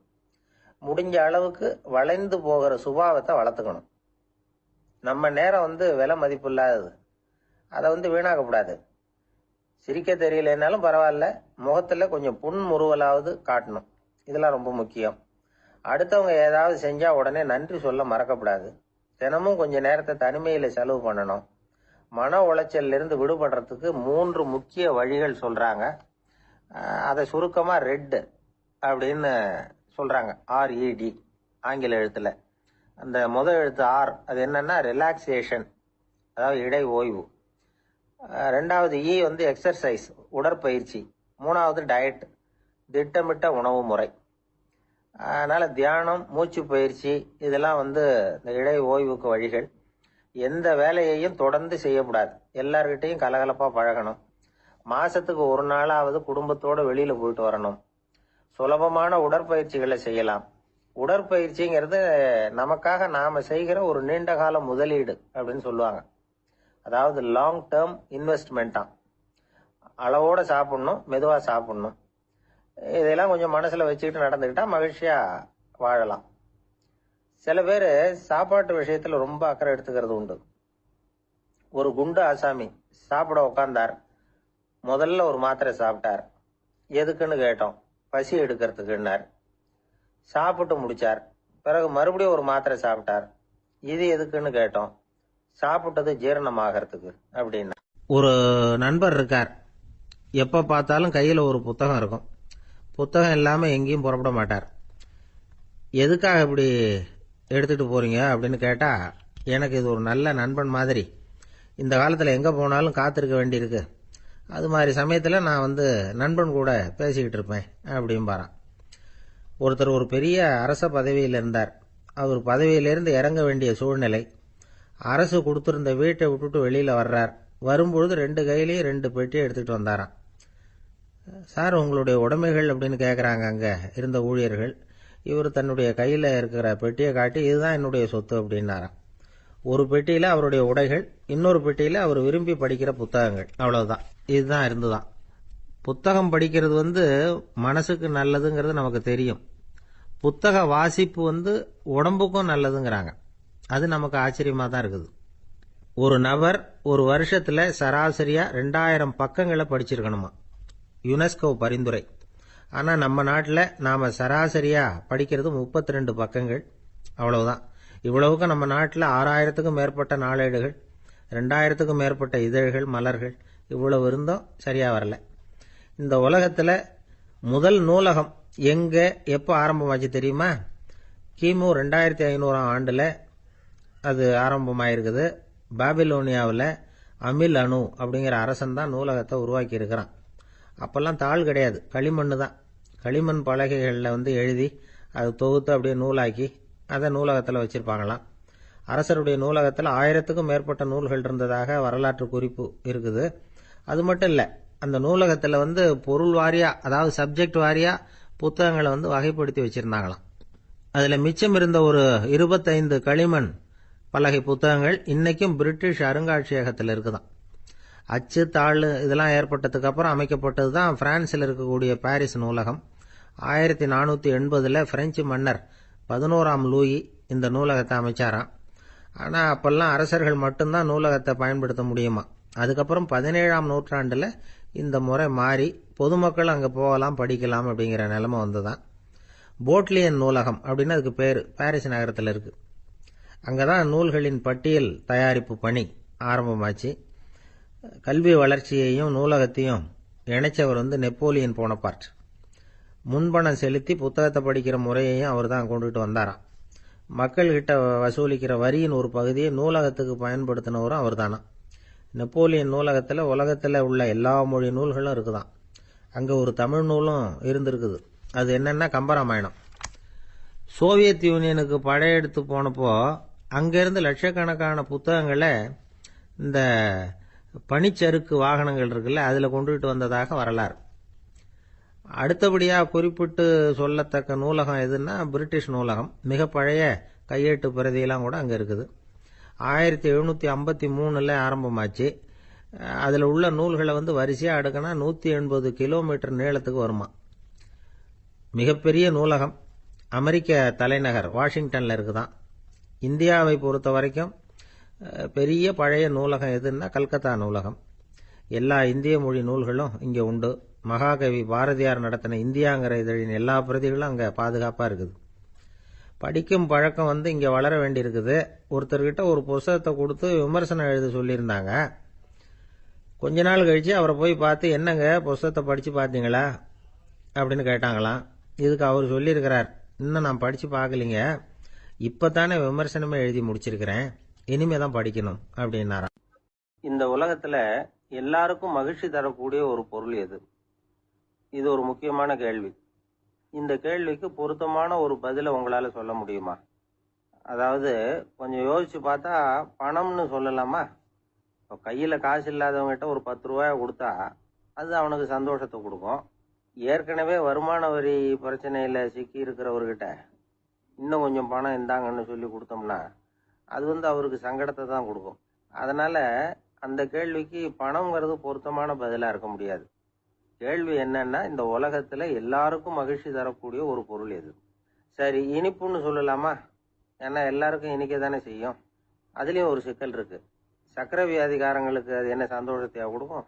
ஆக எல்லாருக்கும் வேறுபாடு எதுவும் இல்லாம மகிழ்ச்சியை கொடுக்கக்கூடியது வேற ஏதோ ஒன்று இருக்கு. அது என்னன்னு கண்டுபிடிக்கணும். அதுதான் இன்னைக்கு தகவல். அதை கண்டுபிடிக்கணும்னா இந்த கதையை கேட்கணும். அது என்ன கதைன்னா, ஒரு ஊர்ல ஒரு ராஜா இருந்தார். அவருக்கும் இதே சந்தேகம் வந்துட்டுது. அதாவது எல்லாருக்கும் இன்பம் தரக்கூடிய பொருள் எது அப்படின்னு. இதுக்கு பதில் தெரிஞ்சுக்கிறதுக்கு ஆசைப்பட்டார். சரி, அதுக்கு என்ன செய்யலாம்னு யோசனை பண்ணாரு. நாட்டு மக்களுக்கு பகிரங்கமா ஒரு அறிவிப்பு கொடுத்தார். நம்ம நாட்டு மக்கள் இன்பம் தரக்கூடிய பொருள் எதுன்னு நினைக்கிறாங்களோ அதை கொண்டுகிட்டு அரண்மனையில உள்ள கண்காட்சி மண்டபத்துல வைக்கலாம்.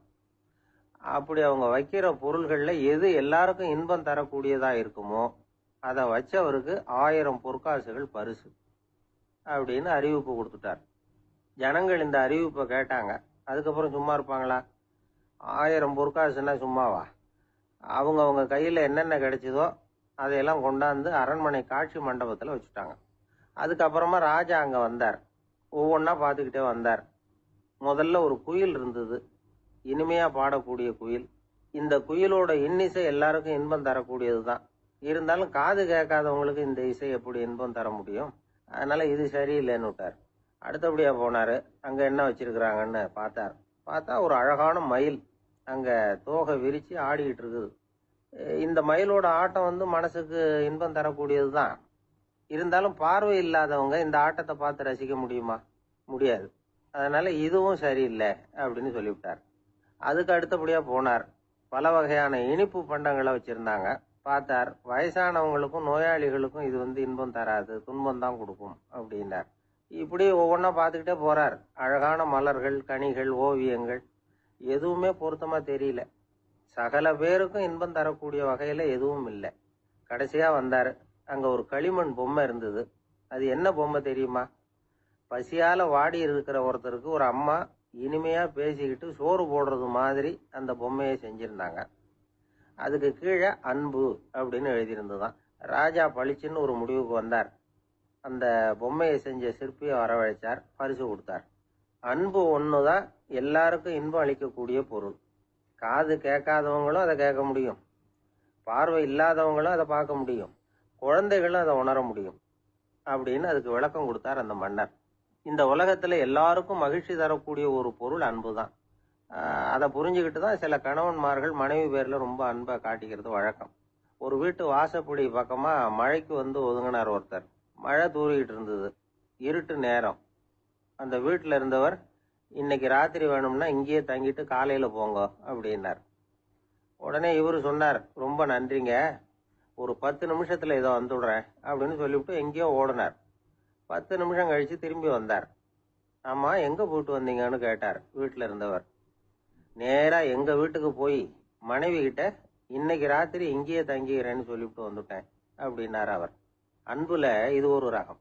இயேசுநாதர்கிட்ட ஒருத்தர் கேட்டாராம், இயேசுவே என்னை எவ்வளவு நேசிக்கிறீர்கள் அப்படின்னு.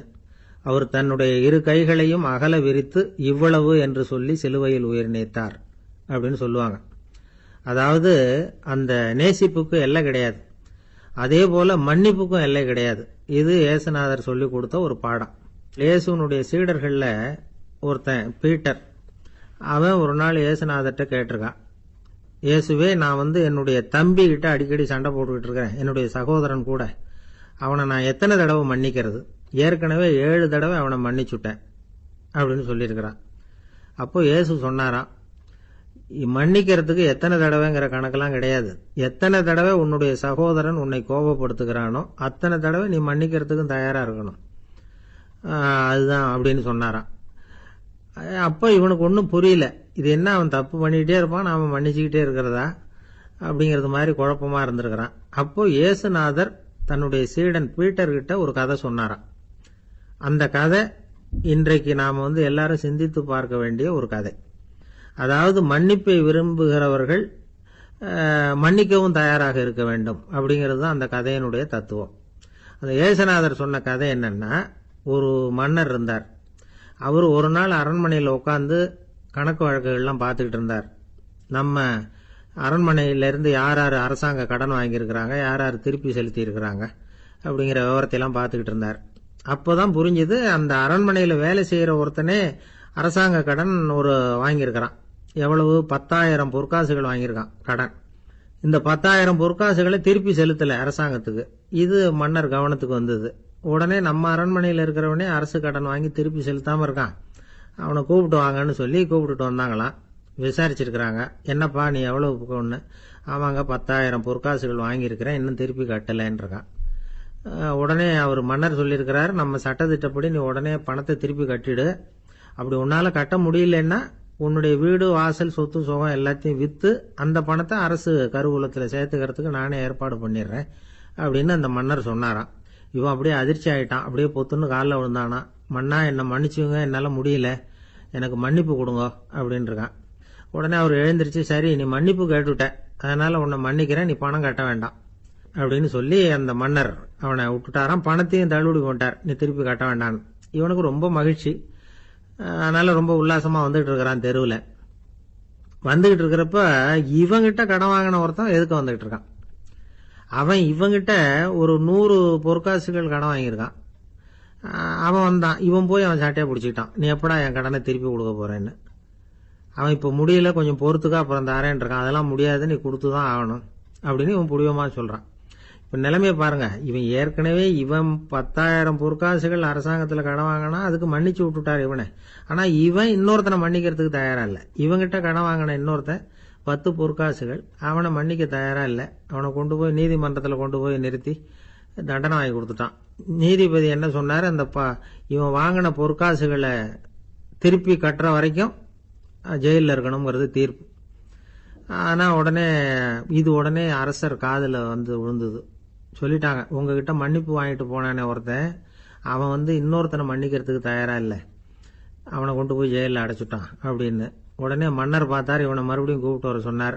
தபாரப்பா, நான் உன்னை மன்னிச்சு விட்டேன், ஆனா நீ இன்னொருத்தனை மன்னிக்கிறதுக்கு தயாரா இல்லை, அதனால என்னுடைய தீர்ப்பையும் மாத்துறேன், நீயும் அரசு கடன் தீர்ற வரைக்கும் ஜெயிலில் தான் இருக்கணும் அப்படின்னு சொல்லி ஜெயிலுக்கு அனுப்பிச்சுட்டாராம். இப்படி ஒரு கதையை இயேசுநாதர் தன்னுடைய சீடருக்கு சொன்னதாக ஒரு வரலாறு. அது என்ன, அதுல இருந்து நாம புரிந்து கொள்ள வேண்டியதுன்னா, நாம மன்னிக்கப்படணும்னு நாம விரும்புறோம்னா நாம இன்னொருத்தரை மன்னிக்கிறதுக்கு தயாரா இருக்கணும். அதனால நாம இன்னொருத்தரை யாரையும் மன்னிக்க மாட்டோம், ஆனா என்ன இன்னொருத்தர் மன்னிக்கணும் அப்படிங்கறது மாதிரி செய்யக்கூடாதுன்னு சொல்லுவாங்க. அது மாதிரி நாம இப்ப இது தப்பா புரிஞ்சுக்கிறவங்களும் இருக்கிறாங்க. பாவம் மன்னிப்புங்கிறதுலாம் எதுக்குன்னா, அதாவது மறுபடியும் பாவம் செய்யாம இருக்கிறதுக்காக தான். அதான் மன்னிக்கிறாரே அப்படிங்கிறதுக்காக மறுபடியும் பாவம் பண்ணிட்டு இருக்கிறது இல்லை. அதான் ஒருத்தர் கேட்டாராம், பாவத்திலிருந்து மன்னிப்பு கிடைக்கணும்னா நீ என்ன செய்யணும் அப்படின்னு கேட்டிருக்காரு. அதுக்கு அவன் சொல்லியிருக்கிறான், நான் முதல்ல பாவம் செய்யணும், அப்பதானே மன்னிப்பு கிடைக்கும் அப்படின்னு நானா. இப்படிப்பட்டவர்கள் தான் இன்னைக்கு உலகத்தில் அதிகமா இருக்கிறாங்க. அதனால இந்த மன்னிப்பின் மகத்துவம்ங்கிறது இயேசுநாதர்ட்ட இருந்து தான் நாம புரிஞ்சுக்கணும். அந்த இயேசு சொன்ன அந்த மன்னிக்கிற மனோபாவம் இருந்தால் இன்னைக்கு உலகம் பூராவும் அமைதி பூங்காவாக இருக்கும். அதுல ஒன்றும் ஆச்சரியமே இல்லை, அதுல ஒன்றும் சந்தேகமும் இல்லை. அதனால மன்னிக்கிற மனோபாவத்தை நாம எல்லாரும் நமக்குள்ளே வளர்த்து கொள்ள வேண்டும் அப்படிங்கிறது தான் நாம இன்றைக்கு எல்லோரும் சிந்தித்து பார்க்க வேண்டிய ஒரு செய்தி. ஒருத்தர் அவசரமா போய்கிட்டு இருந்தார். எங்க போயிட்டு இருக்கீங்க அப்படின்னு கேட்டார் ஒரு பெரியவர். கடைக்கு போறேன் சார், சாமான் வாங்கறதுக்கு அப்படின்னார். அங்க போறதுக்கு முன்னாடி தெரிஞ்சுக்க வேண்டியதெல்லாம் தெரிஞ்சுக்கிட்டீங்களா அப்படின்னு கேட்டார் பெரியவர்.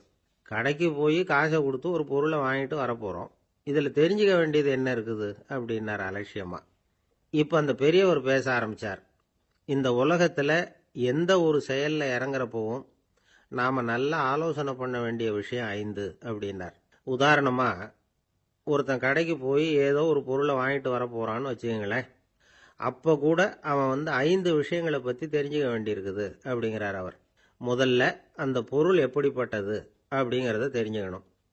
2வதா தன்னை பத்தியும் தெரிஞ்சுக்கணும். அப்பதான் அந்த பொருள் தனக்கு தேவையா இல்லையா அப்படிங்கறத புரிஞ்சுக்க முடியும். 3வதா தெரிஞ்சுக்க வேண்டியது ஒண்ணு இருக்கு. அது என்னன்னா, அந்த பொருளை அடையறதுக்கு வழி என்ன அப்படிங்கறத தெரிஞ்சுக்கணும். அதாவது எவ்வளவு பணம் கொடுத்தா அது கிடைக்கும், இது மாதிரியான விஷயங்கள். 4வதா அந்த பொருளை அடையறது மூலமா நாம அடையக்கூடிய பயன் என்ன அப்படிங்கறதையும் உணரணும். 5வது அந்த பொருளை அடையறதுல இருக்கக்கூடிய தடை எது அப்படிங்கறதையும் நாம தெரிஞ்சுக்கணும். பெரியவர் பேசுறது ஏதோ தத்துவம் மாதிரி தெரியுது இல்லையா? தத்துவம் தான். அதாவது இப்படி உலகியல் வாழ்க்கையில சின்ன சின்ன விஷயங்கள்லயே நாம 5 விஷயங்களை தெரிஞ்சுக்க வேண்டி இருக்குது. அது ரொம்ப அவசியமா இருக்கு. பேரின்ப நிலைன்னு சொல்றாங்கல்ல, அது மாதிரி பெரிய சமாச்சாரங்கள்லயும் இந்த 5 விஷயங்களை நாம தெரிஞ்சுக்க வேண்டியிருக்குது. அதுக்கு பேர் என்னன்னா அர்த்த பஞ்சகம். வைணவ சமயத்துல அர்த்த பஞ்சகம்ங்கிறது ரொம்ப பெரிய விஷயம். கடைக்கு போறது மாதிரி கடவுளை பார்க்க போறப்பவும் நாம 5 விஷயங்களை தெரிஞ்சுக்கணுமா. முதல்ல பரம்பொருள் அப்படிங்கிறது என்ன, அதோட தன்மைகள் என்ன, இதை தெரிஞ்சுக்கணும். இதுக்கு பேர் என்னன்னா பரமாத்ம ஸ்வரூபம் அப்படின்னு பேர். 2வது நாம யாரு, நம்மோட தன்மை என்ன அப்படிங்கறத தெரிஞ்சுக்கணும். நான் யாருன்னு எனக்கே தெரியலங்கிறப்போ இதை நான் சொல்றேன்னு இது என்னுடையதுன்னு சொல்றது தப்பு தானே. அப்புறம் 3வது விஷயம், பரம்பொருளை நாம் அடையறதுக்கு வழி எது, இது தெரிஞ்சுக்கணும். இது உபாய ஸ்வரூபம் அப்படின்னு பேர். 4வது விஷயம், நாம் அடைய வேண்டிய பயன்கள் என்ன அப்படிங்கறது தெரிஞ்சுக்கிறது. இதுக்கு புருஷார்த்தம் அப்படின்னு பேர். 5வது அந்த பயனை அடைய விடாமல் தடுக்கிற தடைகள் யாவை அப்படிங்கறது தெரிஞ்சுக்கிறது. இது விரோதி ஸ்வரூபம். இதைத்தான் தடையியல் அப்படின்னு சொல்றாங்க.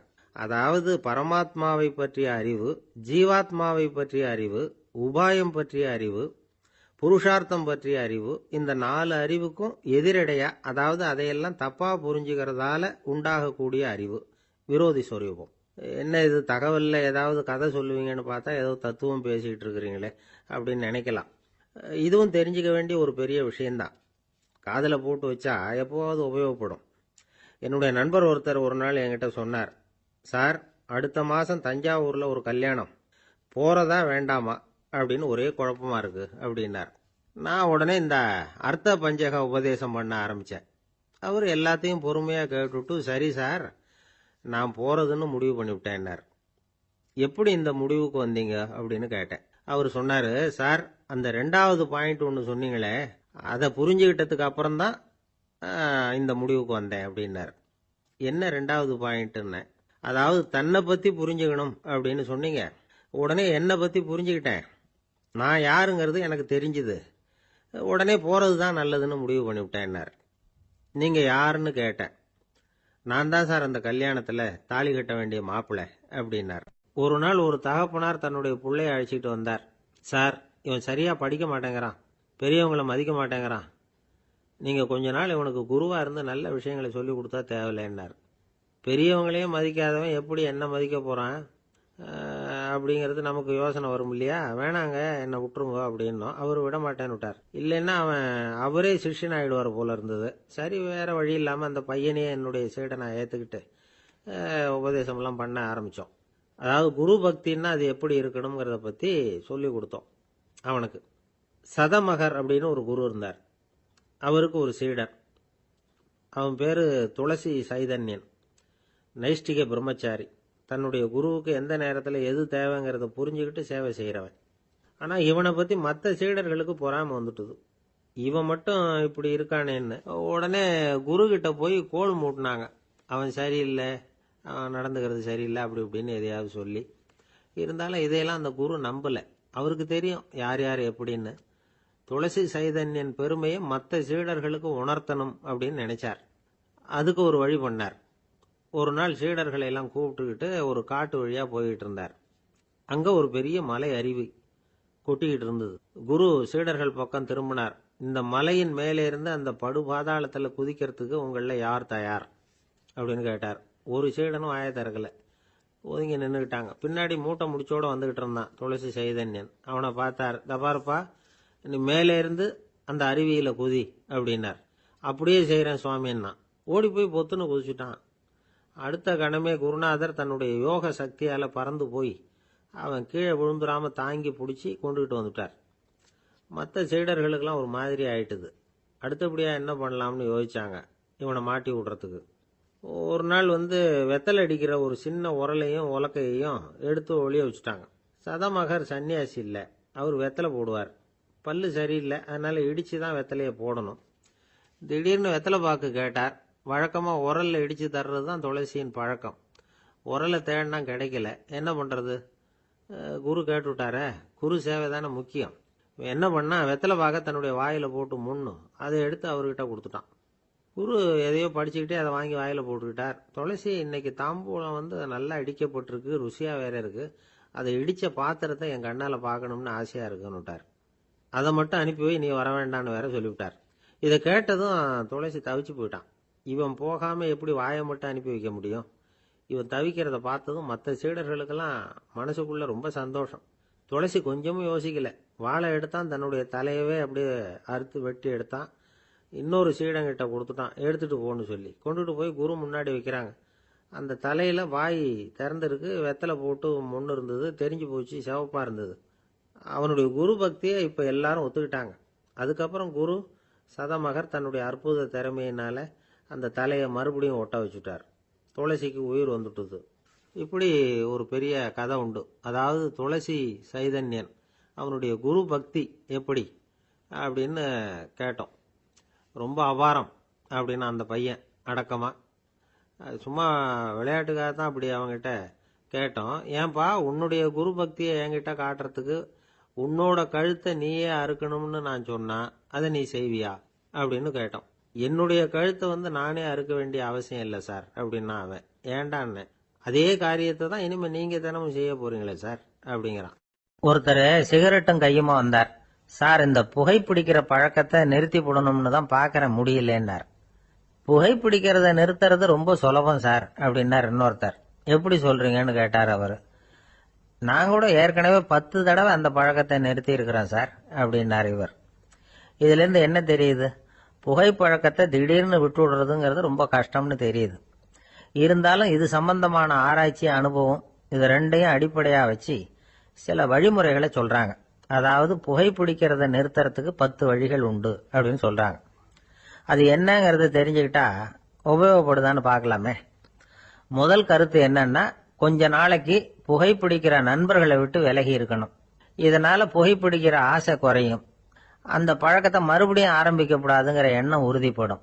2வது கருத்து, புகைப்பிடிக்கிறதை எதிர்த்து தீவிரமா பிரச்சாரம் செய்ய ஆரம்பிச்சிடணும். அது அடுத்தவங்களுக்கும் உபயோகப்படும், உங்களுக்கும் உபயோகப்படும். உங்க உள்ளுணர்வை அது தூண்டும், உங்களை உறுதி கொள்ள வைக்கும். 3வது கருத்து என்னன்னா, தினமும் 2 தடவை குளிக்கணும். எப்படி தெரியுமா? முதல்ல வெது வெதுப்பான தண்ணீர், அப்புறம் குளிர்ந்த தண்ணீர், இப்படி மாறி மாறி குளிக்கணுமா. 4வது கருத்து, உடற்பயிற்சிகள் செய்யணும். மூச்சு வாங்குற மாதிரியான பயிற்சிகள் ரொம்ப நல்லதான். பிராணாயாமம் அப்படிங்கிற மூச்சு பயிற்சி ரொம்ப நல்லதுங்கிறாங்க. அப்புறம் 5வது கருத்து, சாப்பாடு மிதமா இருக்கணும், சீரா இருக்கணும். பச்சை காய்கறிகள், பழங்கள் சாப்பாட்டுல சேர்த்துக்கலாம். அடிக்கடி கொஞ்சம் கொஞ்சமா சாப்பிட்டு ரத்தத்துல சர்க்கரையின் அளவை பராமரிக்கணும். இது நரம்புகளை அமைதிப்படுத்தும். 6வது கருத்து என்னன்னா, ரொம்ப நேரம் பசியோட இருக்கக்கூடாது. புகைப்பிடிக்கிறத நிறுத்த முயற்சி செய்யும் பொழுது எடை குறைப்பு நடவடிக்கைகளை மேற்கொள்ளக்கூடாது. 7வது கருத்து, காப்பி, தேநீர், மதுபானம், அப்புறம் போதைப் பொருள்கள் கலந்த உணவுகள் இதெல்லாம் வேணாம். புகைப்பிடிக்கிறத அதெல்லாம் ஊக்கப்படுத்தும். கடுகு, மிளகு, அப்புறம் காரமான பொருள்களை தவிர்க்கணும். உப்பு அளவை குறைக்கணும். தினமும் 10 குவளை தண்ணீராவது குடிக்கணும். வெறும் தண்ணி புகைப்பிடிக்கிற ஆவலை தணிக்குதான். 8வது கருத்து, கையில சிகரெட்டு, புகையில ஏதாவது இருந்தா உடனே தூக்கி எறிஞ்சிருங்க. அது கையில இருக்கிற வரைக்கும் புகைப்பிடிக்கிற ஆசை வந்துகிட்டே இருக்கும். 9வது கருத்து என்னன்னா, இறை நம்பிக்கை உள்ளவங்க புகைப்பிடிக்கிற எண்ணம் வர்றப்போவெல்லாம் பிரார்த்தனை செய்ய ஆரம்பிச்சுடலாம். 10வது கருத்து, உங்களுக்கு ரொம்பவும் வேண்டியவங்க யாரோ அவங்க கிட்ட எல்லாம் நீங்க புகைப்பிடிக்கிறத நிறுத்தி விட்டதா சொல்லிவிடுங்க. இந்த 10 வழிகளையும் கடைபிடிக்க ஆரம்பிச்சுட்டா புகைப்பிடிக்கும் பழக்கத்தை நிறுத்தி விடலாம் அப்படின்னு சொல்றாங்க அனுபவப்பட்டவங்க. முயற்சி பண்ணி பார்க்கலாம். ஒரு முக்கியமான இடத்துல நின்றுகிட்டு இருந்தார் ஒருத்தர். அங்க இன்னொருத்தர், ஏன் சார் இந்த இடத்துல சிகரெட் பிடிக்கலாமா அப்படின்னு அனுமதி கேட்டார். இந்த இடத்துல சிகரெட் பிடிக்க கூடாதுங்க அப்படின்னாரு இவர். நீங்க இப்படி சொல்றீங்க, ஆனா இந்த இடத்துல கீழே நிறைய சிகரெட் துண்டுகள் கிடக்குதே, அவங்கெல்லாம் யாரு? அவங்கெல்லாம் உங்க மாதிரி என்கிட்ட அனுமதி கேட்காதவங்க அப்படின்னாராம் இவர். ஒரு நண்பர் ஆனந்தமா சிகரெட் பிடிச்சிக்கிட்டு இருந்தார். இந்த பழக்கத்தை விட்டுடுங்களேன் அப்படின்னு சொல்லி பார்த்தோம். விட்டுடலாம்னு தான் பாக்குறேன், ஆனா முடியலையேன்னார். மனசு வச்சா எல்லாம் முடியும் அப்படின்னும். அவர் கொஞ்ச நேரம் யோசனை பண்ணார். அப்புறம் சொன்னார், சரி சார், இதுதான் நான் பிடிக்கிற கடைசி சிகரெட் அப்படின்னு சொல்லி ரொம்ப அழுத்தமா புகையை உள்ளுக்கு இழுத்தார். அதுக்கப்புறம் அந்த துண்டு சிகரெட்டை வீசி எறிஞ்சுட்டார். ஒருத்தர் இது மாதிரி தீர்மானம் பண்ணி தன்னுடைய கடைசி சிகரெட்டை தூக்கி எறிஞ்சுட்டாருன்னா அது ஒரு பெரிய விஷயம்தான். அதுக்கு பிறகு அவர் உடம்புல படிப்படியா என்னென்ன மாற்றங்கள் நடக்கும் அப்படிங்கறத பத்தி ஒரு விவர பட்டியலே வெளியிட்டு இருக்கிறாங்க. அது என்ன விவரம் தெரியுமா? ஒருத்தர் புகைப்பிடிக்கிற பழக்கத்தை நிறுத்துறாருன்னு வச்சுங்க. அப்படி அவர் நிறுத்தின 20 நிமிடங்களுக்குள்ள உயர் ரத்த அழுத்தம், உடல் வெப்பம், நாடி துடிப்பு இதெல்லாம் சரியான நிலைமைக்கு வந்துருதான். 8 மணி நேரத்துக்குள்ள இந்த ஸ்மோக்கர்ஸ் பிரீத் அப்படிங்கிற தன்மை மறைஞ்சிருதான். ரத்தத்துல உள்ள கார்பன் மோனாக்சைடு அளவு குறையுதான். ஆக்சிஜன் அளவு கூடுதான். சரியான அளவுக்கு வந்துருதான். ஒருத்தர் கடைசி சிகரெட்டை தூக்கி எறிஞ்சுட்டாருன்னா 24 மணி நேரத்துக்குள்ள மாரடைப்பு ஏற்படுறதுக்கான வாய்ப்பு குறைஞ்சுடுதான். 48 மணி நேரத்துக்குள்ள உணர்வு நரம்புகளின் முனைப்பகுதிகள் மறுபடியும் ஒன்னு சேர்ந்துருதான். அதனால நாக்கு சுவை உணர்வு, மூக்கின் முகரும் சக்தி இதெல்லாம் மேம்படுதான். நல்ல நிலைமைக்கு வந்துருதான். சிகரெட்டை நிறுத்தின 3 நாளுக்குள்ள மூச்சு விடுறது சுலபமாயிடுதான். இப்படி அவங்க பட்டியல் நிறைய சொல்றாங்க. 2 அல்லது 3 மாசத்துக்குள்ள என்ன ஆகும் தெரியுமா? ரத்த ஓட்டம் மேம்படுது, நடக்கிறது சுலபமாயிடுது. நுரையீரல் கொள்ளளவு 30% அதிகரிக்குது. 1 to 9 மாசத்துக்குள்ள சுவாச குறைபாடுகள் நீங்குது. நுரையீரல்ல இருக்கக்கூடிய இந்த அசுத்தம் வடிகட்டும் திசுக்கள் சரியா வேலை செய்ய ஆரம்பிச்சிருது. ஒரு வருஷத்துக்குள்ள இந்த இதய அழுத்த நோய்க்கான வாய்ப்பு பாதியா குறைஞ்சிருது. இந்த சிகரெட்டை நிறுத்தின 5 வருஷத்துக்குள்ள ஒரு நாளைக்கு ஒரு பாக்கெட் சிகரெட் பிடிக்கிறவர்கள்ல நுரையீரல் புற்றுநோயினால சாகிறவர்கள் எண்ணிக்கை பாதியா குறைஞ்சிருது. புற்றுநோய் செல்கள் சீரமைக்கப்படுது.